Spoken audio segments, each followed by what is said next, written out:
for yourself. Yeah. Also, they love you if you reset the machine. If They they're do, they busy do. writing notes, and then you go and reset. Well, you don't have to reset, but that's their job. But if you do, they love you. Yeah. You got to bear in mind, you know, Teamwork, right? It's teamwork. We're all Yep. here for the patients.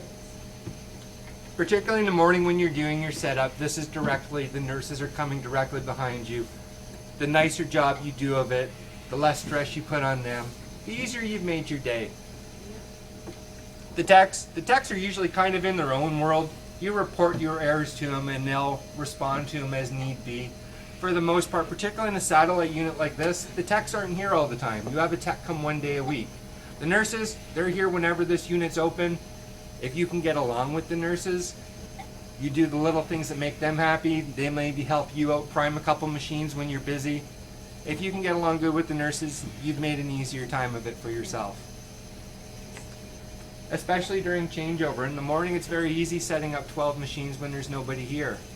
It does become a lot more of an issue at your second run of the day where you're stripping and cleaning and then setting up 12 new ones. You're nice to the nurses, they help you out during the changeover.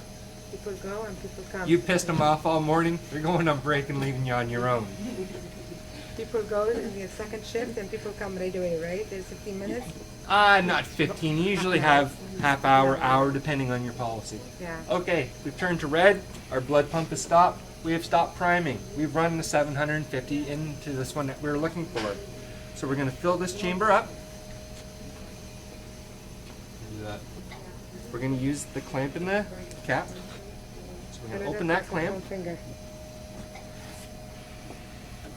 Pushes up with your thumb. You got it.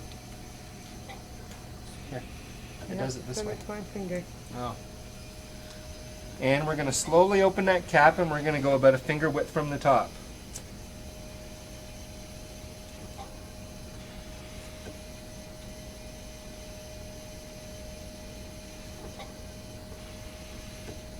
There you go. A little bit more.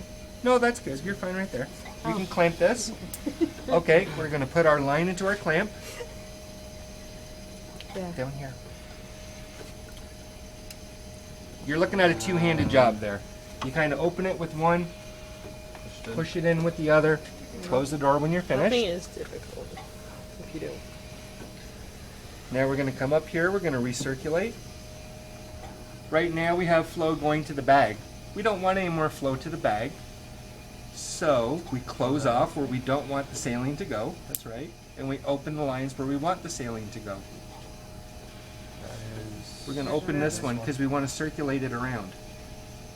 If we try turning the blood pump on right now, it's going to immediately start making a pressure alarm at us because the blood pump's pushing, but it's got nowhere to push to because it's making a dead end here.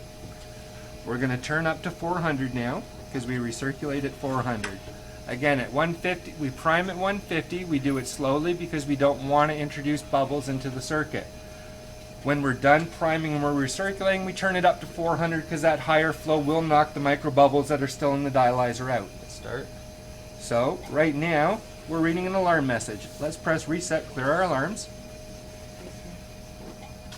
Let's do it one more time.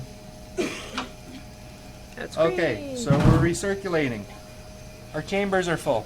Somebody okay? Yeah. Who fell Okay. down? We're at 400, so now we can go into test. It's one of the blue buttons on the bottom of the screen. That guy right there.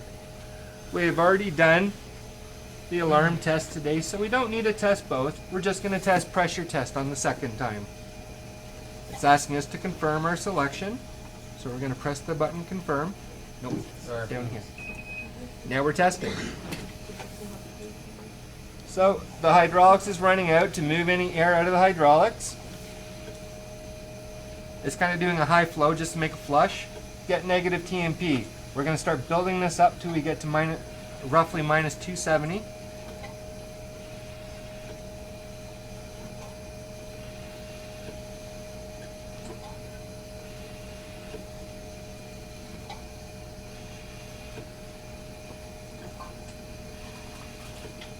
Okay, that one kicked in a little bit early. One of the things you want to bear in mind too is this machine, in the top module here, there's a number of circuit boards that are all mounted into another circuit board. When we're setting up machines, yeah, we're going to get saline on the floor, saline on our feet. We try not to get saline on the top of the machine. Because you soak the top of this machine, it could come around this seal, hit one of the boards in behind and fry it. In our last class, we fried a board. Oh, no way. If we make a habit of it, the hospital's going to get mad at us. They gave us one board last time, but so when we're doing it, we want to try and make sure we're not soaking the top of the machine. We get a bunch of saline on top of here, let's get some paper towel and get it off right away. We don't want it coming around this front panel and taking out the boards in behind it. How come this class doesn't get to go to the Lindsay Hospital? Initially when they had talked about it, it was supposed to be 4 weeks here, 4